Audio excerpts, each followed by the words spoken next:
A line of low marram grass bends under a steady wind from the east. In front of it sits a wide, flat bar of gray sand, 300 meters from the surf, littered with sea kelp, sun-bleached driftwood, and the rusted iron bolts of an unrecorded timber vessel. Beyond the ridge of the first dune, the water is pale green for 50 meters before dropping into cold, dark ocean. There are no trees, no stone cliffs, and no fixed landmarks to measure the shore against. The sand underfoot is not solid ground. The entire island is moving 30 meters eastward every single year, rolling over its own lagoons while the ocean eats its western tip. What is remarkable about this shift is not that a ridge of sand moves in the North Atlantic, but that for over 2 centuries, official cartographers, hydrographers, and government surveyors treated the shoreline as a permanent line on paper.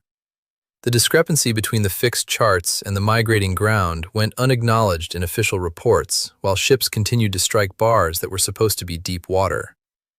Why did an entire maritime nation spend generations mapping a coastline that was actively crawling out from under their feet?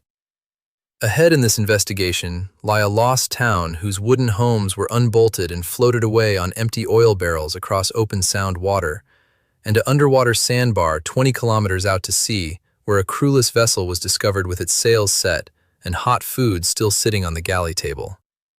For generations, mariners and government officials assumed that Sable Island and the outer barrier bars off the Atlantic coast of Canada were stable, granite-anchored spits of land. That assumption was reasonable in the 19th century, when shorelines were surveyed once every 50 years by men setting brass markers into whatever soil they found. The first crack appeared when those brass markers began sliding into 6 meters of surf. Here are 35 facts about what this coast is hiding that remain largely unmentioned in standard history texts. Fact 35. The lighthouse that had to be rebuilt and moved repeatedly to escape the sea. The West End Light on Sable Island was originally constructed in 1873 as a massive timber tower intended to warn transatlantic traffic away from the spit. When it was built, engineers placed it hundreds of meters back from the high water mark. By 1888, the Atlantic Ocean had eroded the western tip of the island so severely that waves were washing around the base of the structure. Rather than abandon the crucial light, crews working for the Department of Marine and Fisheries had to dismantle the apparatus, retreat further down the spine of the spit, and construct a new tower. This cycle repeated itself in 1917 and again in 1951, as the island literally ran out from under its own navigation aids. The ground did not fail because of engineering errors. It failed because the underlying landmass was migrating several kilometers across the continental shelf, leaving human architecture stranded in deep water. Fact 34. The deadliest water in the Northern Hemisphere. Tourists view the outer sandbars of Nova Scotia as scenic maritime wilderness, but sailors historically understood them as a vast underwater graveyard. Maritime historians have confirmed more than 350 full shipwrecks on the shallow bars of Sable Island alone, with estimates reaching over 500 across the surrounding shoals since the first recorded European wreck in 1583. That represents one of the highest densities of maritime disaster anywhere in the Atlantic. The wrecks span every era: 16th century Portuguese fishing vessels, British warships during the War of 1812, wooden merchant schooners, and modern steel trawlers. In November 1991, during the famous Perfect Storm, the fishing vessel Andrea Gale lost contact just off the tail of the Grand Banks in this same storm-battered zone. The sand shoals do not merely sink ships, they swallow them whole as shifting currents bury multi-ton hulls under 5 meters of sediment within weeks. Fact 33. The feral horses that have outlasted empires on a waterless bar of sand. Walk along the high dunes of Sable Island today, and you will encounter herds of wild horses grazing on coarse marram grass. DNA analysis by Canadian geneticists confirms these animals descend from stock introduced in the 1750s, largely horses confiscated from Acadians during the Great Upheaval and transported to the island by Boston merchant Thomas Hancock. These horses have survived on an isolated strip of sand 42 kilometers long for nearly 300 years without human care, shelter, or natural freshwater rivers. They survive severe winter gales by sheltering in the lee of sand dunes and obtain drinkable water by using their hooves to excavate shallow wells in the sand, tapping into a microscopic layer of fresh rainwater floating above the dense salt water below. Fact 32. The pirate strongholds and privateer hideouts in the shallow channels. Popular culture places pirate history exclusively in the Caribbean, but the complex labyrinth of shallow inlets and shifting sand spits along Atlantic Canada served as a primary base for privateers and sea raiders. Captains such as Peter Easton operated extensively in these northern waters during the early 17th century, taking advantage of shallow draft vessels that could cross bars where deep-hulled Royal Navy warships would ground out. In November 1720, notorious pirate Roberts-associated vessels targeted the northern fisheries, using hidden anchorages behind barrier bars to clean their hulls and store plunder away from colonial authorities. Fact 31. The violent oceanic collision occurring just off the beach. Stand on the southern shoreline of the outer bars, and the surface ocean appears uniform.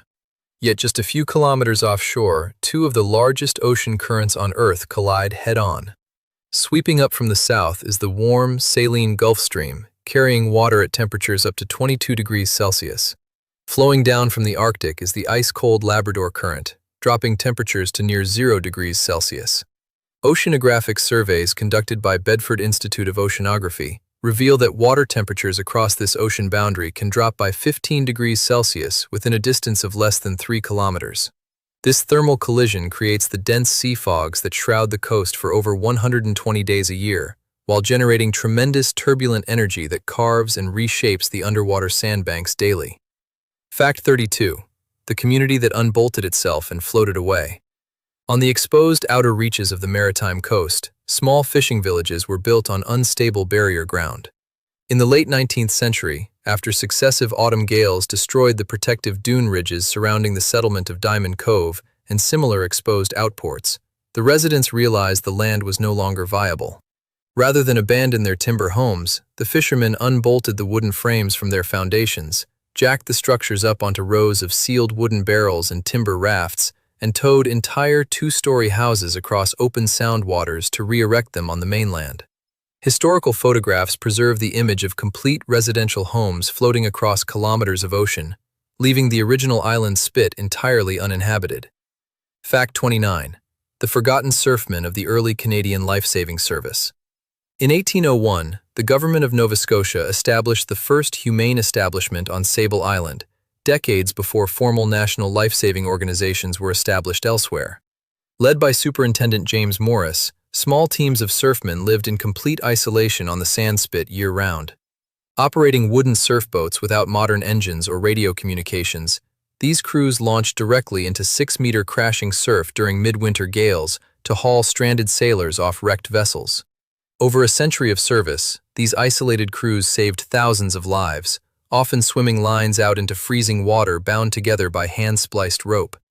Their work laid the foundation for modern Canadian Coast Guard search and rescue operations. Fact 28. The massive underwater sandbank reaching 25 kilometers into open ocean. Off the eastern point of Sable Island, where the Gulf Stream and Labrador Current grind against each other, they deposit vast quantities of quartz sand onto a shallow, shifting ridge known as the East Bar. Hydrographic charts compiled by the Canadian Geodetic Survey show that in water that is otherwise 30 meters deep, these shoals suddenly rise to within less than 2 meters of the surface. This creates an invisible barrier in what appears to be open sea, capable of grounding deep-draft merchant vessels without warning. The shape of the shoals shifts after every winter storm, rendering paper hydrographic charts obsolete almost as soon as they are printed by Natural Resources Canada. On January 31, 1921, the 5-masted American schooner Carroll A. Deering was found hard aground on similar offshore shoals further down the eastern seaboard, her sails set and meals prepared in the galley, with all 11 crew members entirely missing. Investigations by federal agencies across 2 countries failed to determine whether the crew was swept overboard by breaking seas or fled in lifeboats that were swallowed by the surrounding sandbars. Fact 27. An isolated island dialect that preserves 18th century speech. On cut-off coastal islands and isolated outports across Atlantic Canada, communities remained disconnected from mainland transit networks for generations. Dialectologists from Memorial University of Newfoundland and Dalhousie University have documented distinct linguistic pockets on islands such as Ocracoke and isolated pockets along the Maritime's coast, where 19th-century English pronunciations survived intact into the 21st century. Speakers alter long vowel sounds, rendering high tide as hoi-toid, and employ archaic terms such as mamic, meaning to harass or exhaust, a word directly rooted in Elizabethan trade dialects. As modern telecommunications, ferry links, and seasonal tourism integrate these isolated outports, linguists estimate that active speakers of these isolated dialects have declined to fewer than 100 individuals, marking the rapid end of a 300-year-old oral tradition preserved by ocean geography. Fact 26. The historic ironclad wreck that established modern underwater preservation. While many associate ironclad naval warfare exclusively with inland rivers, early armored warships routinely met their end along the treacherous Atlantic coast. 9 months after its historic 1862 engagement at Hampton Roads, the Revolutionary Union ironclad warship USS Monitor foundered in a heavy winter gale off Cape Hatteras while under tow, sinking in 70 meters of water with 16 crew members lost. When oceanographers located the intact hull in 1973, the discovery prompted federal governments to draft entirely new marine protection frameworks. In 1975, the site was designated as the first national marine sanctuary, establishing the legal precedent that Canada and the United States now use to protect submerged cultural heritage sites, including the wreck of the RMS Titanic off the Grand Banks of Newfoundland and historic vessels across the St. Lawrence River. Fact 25. The giant coastal dune system that refuses to remain stationary. Rising directly behind coastal communities along the Atlantic seaboard are massive, active sand dunes, such as those preserved within Prince Edward Island National Park and the outer banks of Quebec's Magdalen Islands. Reaching heights of over 25 meters, these piles of loose quartz sand contain no permanent vegetation or root networks to anchor them. Geologists with the Geological Survey of Canada have tracked the movement of these dune complexes, measuring seasonal shifts driven by dominant winter northeast winds and summer southwest breezes. Over decades, migrating sand slopes have buried forests, paved roadways, and wooden structures, only to slowly unearth them decades later as the dune crests march across the landscape. Fact 24. The windy sand spit chosen for the dawn of aviation. When Wilbur and Orville Wright sought a testing location for their experimental gliders between 1900 and 1903, they submitted inquiries to national weather bureaus requesting data on the windiest, emptiest, and sandiest locations along the coast. The weather records pointed directly to the shifting barrier dunes of the Atlantic coastline, where reliable 30-kilometre-per-hour onshore winds provided continuous aerodynamic lift, while soft sand offered cushion during dozens of crash landings. The same unrelenting coastal wind systems that wrecked hundreds of merchant vessels for 3 centuries provided the precise environmental conditions required for humanity to achieve powered flight. Fact 23. The northernmost nesting ground for 5 distinct sea turtle species. Despite the frigid water temperatures of the North Atlantic, marine biologists with Environment and Climate Change Canada have documented 5 distinct species of sea turtles: loggerhead, green, leatherback, hawksbill, and Kemp's ridley, navigating the oceanic corridor off eastern Canada. The collision of the warm Gulf Stream with northern coastal waters creates a rich thermal boundary abundant with jellyfish and crustacean life, attracting adult leatherbacks weighing up to 500 kilograms as far north as the coast of Nova Scotia and Newfoundland each summer. The boundary currents that proved lethal to early sailing ships serve as the primary migratory highway guiding these ancient marine reptiles across thousands of kilometers of open ocean. Fact 22. The marine inlet carved open in a single storm that continues to migrate across the map. Barrier beaches are inherently unstable, and major hurricanes can reshape local geography overnight. On September 7, 1846, a violent storm surge punched directly through the narrow sand spit of the Outer Banks, carving a deep new channel connecting the open ocean to the shallow sound behind it. Named Oregon Inlet, after the first vessel to navigate the new passage, the channel refused to stay in one place. Hydrographic surveys track the inlet migrating southward at a rate of roughly 30 meters per year due to longshore drift, shifting more than 3 kilometers down the coast since its creation. This relentless land movement eventually threatened structural bridge supports, forcing transportation authorities to design specialized wide-span replacement bridges, engineered specifically to accommodate a river of moving sand beneath them. Fact 21. The night surfman rode directly into an ocean of burning fuel. On August 16, 1918, during the height of the First World War, the German submarine U-117 torpedoed the British tanker Merlot just off the Atlantic barrier bars. The ship carried thousands of barrels of refined gasoline and heavy oil, which ignited upon impact, covering the surrounding sea in a sheet of roaring flame. Life-saving station keepers launched open wooden surf boats directly into the burning slick, soaking canvas blankets over their faces and using wooden oars to part the burning oil slick. Through 15-foot surf and suffocating smoke, the 6-man crew pulled 42 survivors out of the water.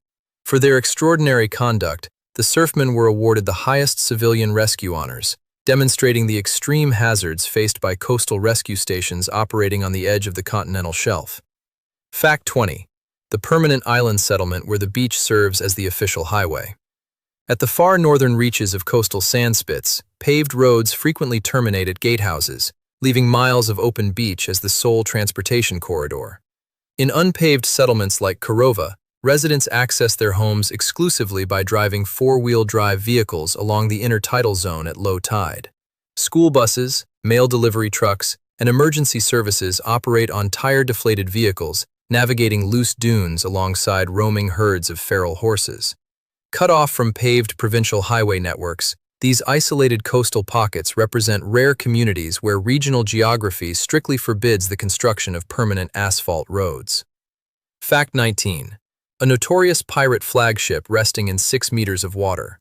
When people imagine historic shipwrecks, they picture deep ocean trenches accessible only by specialized submersibles. Yet the Queen Anne's Revenge, the flagship of the pirate Edward Teach, known as Blackbeard, met its end in June 1718 by running hard aground on a shallow sandbar off Beaufort Inlet in barely 6 meters of water. For nearly 280 years, the wreck lay largely undisturbed just 1,500 meters off a public beach. Marine archaeologists from state and federal agencies located the remains in 1996, recovering over 400,000 individual artifacts, including 24 cast-iron cannons, proving that one of history's most famous pirate vessels had been sitting within swimming distance of the shore for centuries. Fact 18. The invisible lens of fresh water floating above the ocean. One of the greatest geological paradoxes of barrier sand islands is the presence of drinkable fresh water on a narrow spit surrounded by salt water. When rainfall lands on permeable quartz sand, it soaks rapidly downward until it hits the dense salt water permeating the island's base. Because fresh water is approximately 2.5% lighter than seawater, it floats on top, creating a convex subterranean reservoir known to hydrologists as a freshwater lens. According to the Geibin-Herzberg principle, for every single meter the water table sits above sea level, the freshwater lens extends roughly 40 meters down into the sand, providing a fragile, self-sustaining water supply that supports wildlife, forests, and human settlements on a spit made entirely of salt and sand. Fact 17. The long struggle to establish national protection over moving coastlines. Establishing national seashores and marine parks requires balancing public preservation with private land holdings. In 1937, federal legislation authorized the creation of Cape Hatteras National Seashore as the first protected national coastline in North America, setting aside over 110 square kilometers of barrier islands. However, acquiring scattered private parcels across moving sandbars proved so complex that the park was not formally dedicated until 2 decades later, in 1958. This 20-year delay highlighted the immense legal and geographical challenges of defining permanent public park boundaries on land that is continuously eroding into the Atlantic. Fact 16. The vast shallow sound that became a global capital for wind sports. Behind the thin wall of coastal barrier islands lies Pamlico Sound, an enormous body of sheltered water covering nearly 5,000 square kilometers. Despite its immense surface area, the sound maintains an average depth of less than 2 meters across vast stretches. This unique combination of steady ocean winds, vast open water, and shallow depths where a person can stand up miles from shore has transformed the region into a world-renowned destination for kiteboarding and windsurfing, turning the very conditions that plagued early sailing ships into an ideal natural arena for water sports. Fact 15. Twin maritime disasters that shamed a government into funding year-round life-saving stations. In late 1877, the Navy gunboat USS Huron ran aground during a storm 200 meters off the coast, resulting in 98 fatalities because the nearby life-saving station was closed for the season to cut costs. Just 68 days later, the steamship Metropolis wrecked on the same shoals, claiming 85 more lives while rescue efforts floundered due to a lack of equipment. The double tragedy provoked intense public outcry, forcing federal authorities to overhaul the life-saving service, construct dozens of new stations, and maintain fully equipped, year-round professional crews along the entire eastern seaboard. Fact 14. An ancient mountain forest growing inside a barrier sand spit. Tucked behind the tall ocean dunes of Nag's Head lies Nag's Head Woods, an extraordinary 500-hectare old-growth forest containing towering oaks, hickories, and beech trees. Estimated to be between 700 and 1,000 years old, this maritime forest thrives because high ocean dunes shield the canopy from salt spray, while the underlying freshwater lens nourishes deep root systems. Plant ecologists classify this isolated pocket as globally rare, featuring over 500 plant species thriving on a sand spit where most people expect only sea oats and beach grass. Fact 13. The forgotten Civil War colony erased from regional memory. Following the capture of Roanoke Island by Union forces in 1862, thousands of formerly enslaved people established the Roanoke Island Freedmen's Colony. By 1865, nearly 4,000 residents had built a thriving, self-governing community with schools, churches, a sawmill, and a local economy. However, following the conclusion of the war, federal orders returned the land to former Confederate owners, leading to the dismantling of the colony and its near-total omission from standard history textbooks, masking a vital chapter of Reconstruction history on the very island famous for the 1587 lost colony. Fact 12. The deep-water ocean currents that create multi-million-dollar sport fisheries. The sharp continental shelf drop-off off the Atlantic coast brings deep, nutrient-rich ocean waters within short running distance of coastal ports. Where the Labrador Current and Gulf Stream meet, cold water upwelling triggers massive plankton blooms, attracting huge schools of baitfish, blue marlin, and tuna. Major annual offshore tournaments, such as the Big Rock Blue Marlin Tournament, draw hundreds of vessels competing for purse prizes exceeding $7 million, proving that these turbulent coastal currents form one of the most productive marine ecosystems in the Northern Hemisphere. Fact 11. A plot of British sovereign soil buried on a remote North Atlantic island. On Ocracoke Island, enclosed by a simple white wooden fence, sits a small military cemetery flying the Union Jack.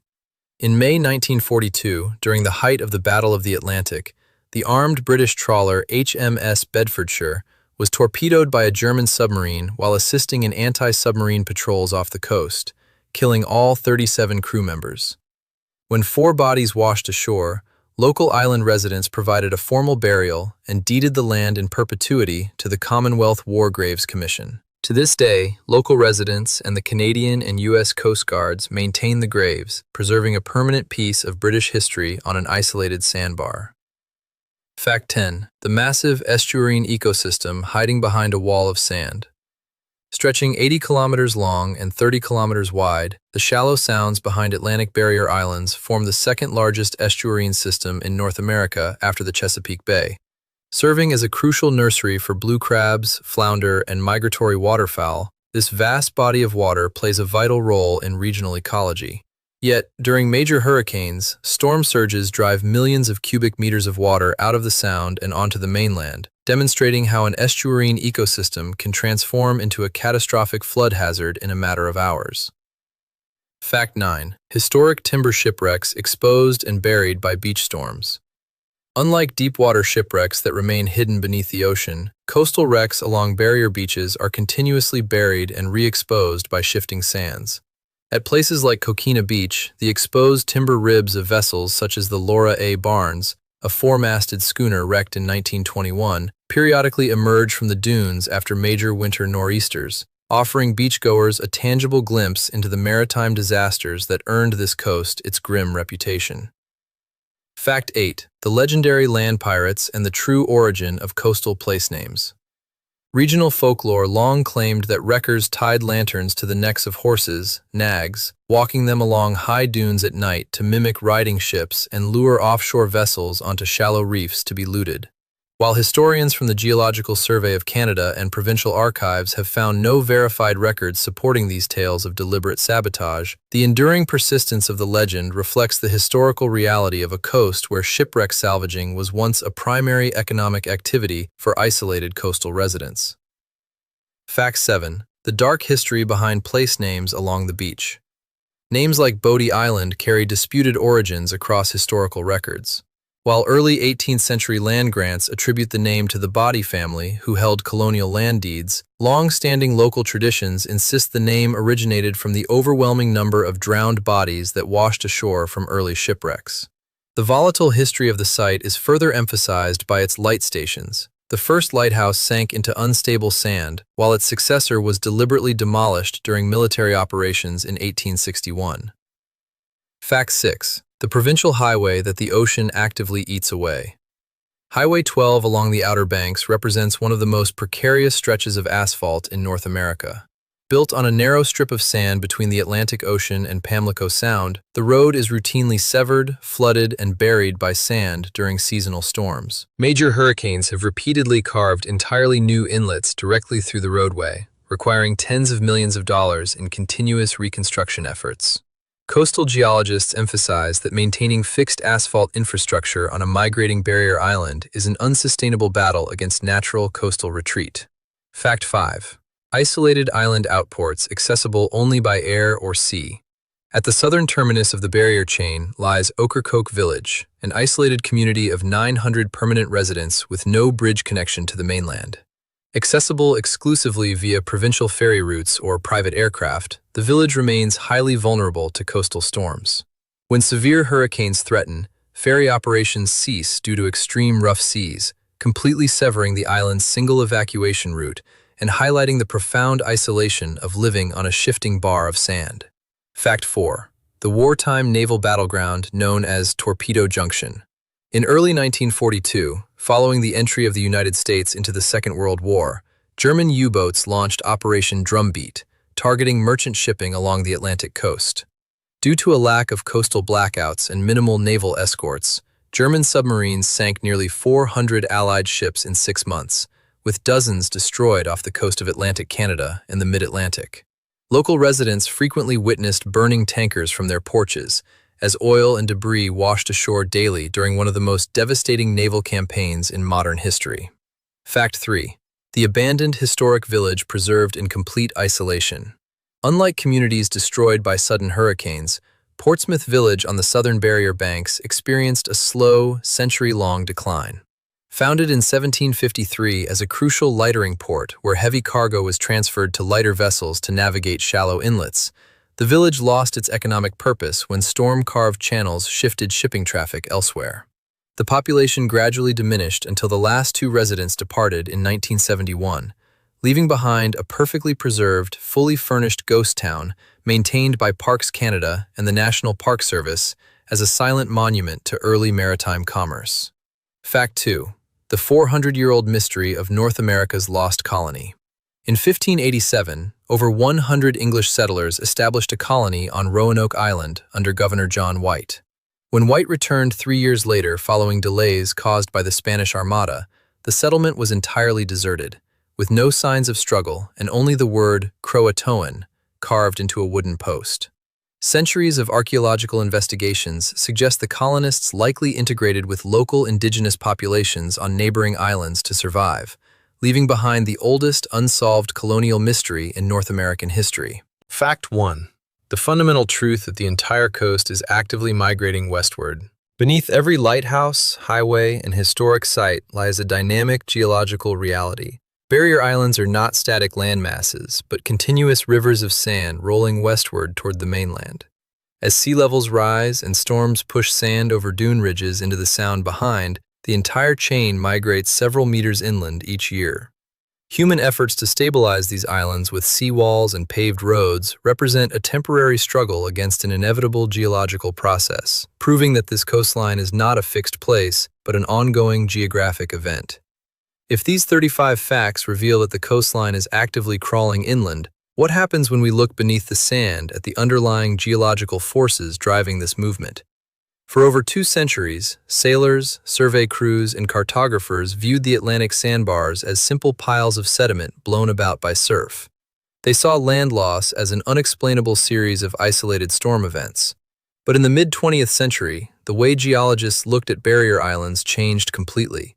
The shift did not begin with direct physical measurement on the beach, but in the air and under the sea floor through advanced geophysical instruments. In the late 1960s, researchers from the Geological Survey of Canada and the Bedford Institute of Oceanography began analyzing high-resolution aerial photography taken by National Air Photo Library aircraft over Sable Island and the Eastern Barrier Bars. By comparing historical aerial flight lines from 1940 with surveys flown in 1968, photogrammetrists calculated exact displacement rates across every dune ridge. For the first time, researchers could measure how an entire island spit moved as a single, coherent unit across the continental shelf. Aerial photo interpretation proved that the land was not merely shrinking. Sand was being picked up from the windward Atlantic beach by storm action, carried across the dune crests, and deposited into the sound lagoons on the leeward side. The whole landmass was walking over itself in a continuous rollover process. To determine how deep this mobile sand layer extended, marine geologists dropped high-frequency seismic reflection profilers into the waters surrounding the bars. The acoustic instruments sent sound pulses through the water column and into the seabed, recording how waves bounced off different sediment strata. The seismic data revealed something unexpected. The moving sandbars were not anchored to bedrock ridges or submerged granite reefs. They were floating on top of thick beds of ancient glacial outwash, deposited during the last glacial maximum, over 18,000 years ago. When researchers extracted deep diamond drill core samples from the center of Sable Island, drilling over 60 meters through loose quartz sand, isotope analysis on organic peat layers buried deep within the core confirmed the timeline. Radiocarbon dating performed at Canadian University laboratories showed that peat layers now sitting 30 meters below current sea level were once coastal freshwater marshes. The drill cores provided irrefutable scientific proof. As post-glacial sea levels rose over 11,000 years, the barrier sands were driven progressively landward across the continental shelf, migrating dozens of kilometers from where the glacial coast had originally stood. In the 1990s and 2000s, researchers introduced airborne laser scanning, or LiDAR, mounted on low-flying survey aircraft. By firing hundreds of thousands of laser pulses per second at the ground, airborne LiDAR penetrated the coastal vegetation and produced hyper-accurate digital elevation models with vertical accuracy within 10 centimeters. LiDAR scans flown by the Canadian Geodetic Survey mapped micro-topographic shifts that human surveyors setting traditional transit levels on shifting dunes could never have detected. The data proved that individual dune crests were migrating up to 15 meters in a single winter season, while the entire low-water coastline shifted continuously beneath the waves. Sub-bottom acoustic profiling along the offshore bars further resolved the mystery of the region's shipwrecks. Multi-beam bathymetric sonar surveys conducted by Natural Resources Canada mapped the ocean floor surrounding the shoals in 3 dimensions. The sonar images revealed dozens of timber and iron hulls buried completely beneath 5 to 10 meters of fluid quartz sand. Marine archaeologists realize that the shoals act like a massive underwater conveyor belt. A ship grounds on the shallow sandbar, heavy surf breaks the structure apart, and the mobile sediment buries the debris within days, preserving the wooden timber frames in anoxic sand layers until a major storm decades later temporarily scours the cover away. Chemical analysis of groundwater samples taken from piezometer wells drilled across the island's sand spits settled the question of how freshwater lenses persist in open ocean conditions. Isotope hydrology showed that rain falling on the dune ridges infiltrates the loose sand so rapidly that less than 10% is lost to surface evaporation. The fresh water forms a distinct hydrological dome, held in equilibrium by the surrounding salt water. Mass balance calculations confirmed that the system is exquisitely sensitive. If drought or sand mining lowers the water table by just 10 centimeters, the underlying saltwater interface rises 4 meters, threatening the delicate ecosystem supporting the island's wildlife.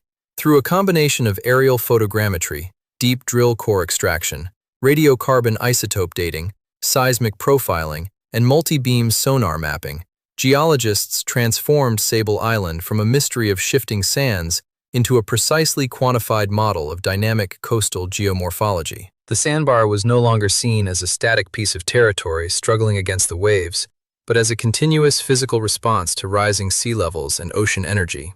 Yet mapping how the sand moves is only half the problem. Understanding what happens when human infrastructure attempts to stand still on top of this moving ground presents an entirely different challenge.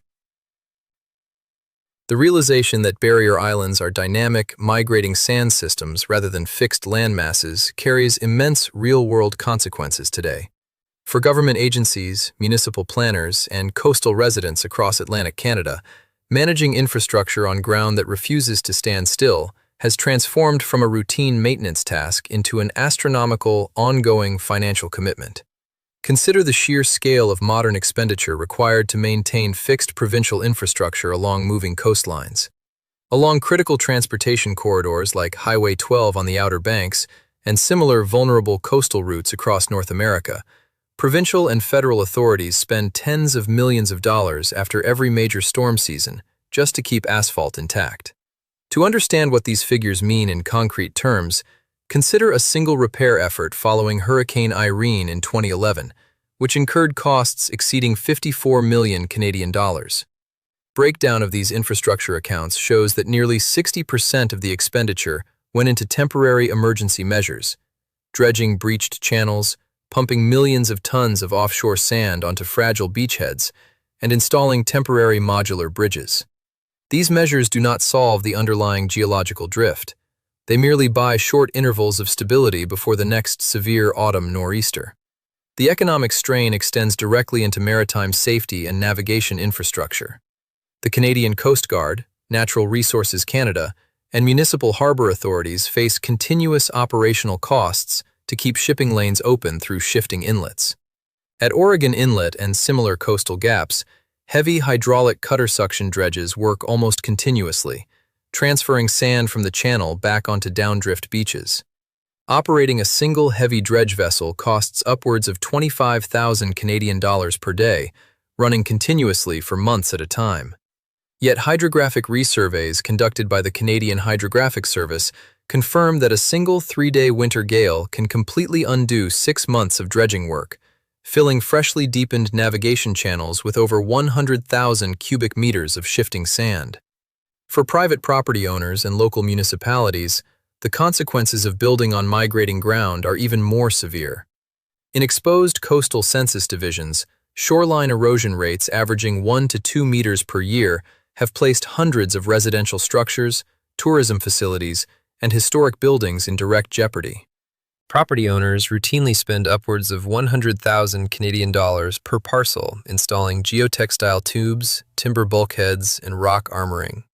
Geomorphologists with the Geological Survey of Canada point out that these hard engineering structures often accelerate erosion on adjacent, unarmored properties by disrupting the natural longshore transport of sand, creating intense legal and environmental disputes between neighboring landowners.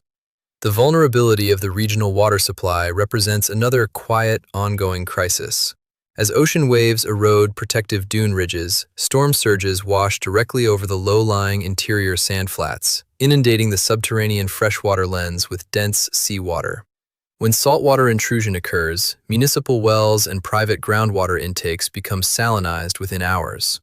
Desalination plants or long-distance pipeline extensions require capital investments running into tens of millions of dollars for tiny coastal communities whose total tax base may comprise fewer than 1,000 year-round households. Environmental management bodies, including Parks Canada and Environment and Climate Change Canada, are forced to navigate complex jurisdictional mandates on land that is literally changing its legal position. When Sable Island was designated as a National Park Reserve in 2013, federal legislation defined protective boundaries based on geographic coordinates. Yet, as LiDAR surveys continuously demonstrate, the actual sand spit is sliding eastward across those arbitrary grid lines at a rate of several meters every year. Biological monitoring programs tracking the island's wild horse population, gray seal nurseries, and rare endemic insects must continually adapt as critical habitats wash away on one end of the spit and reform on the other. Honest evaluation of coastal protection data reveals the stark limits of what engineering can achieve.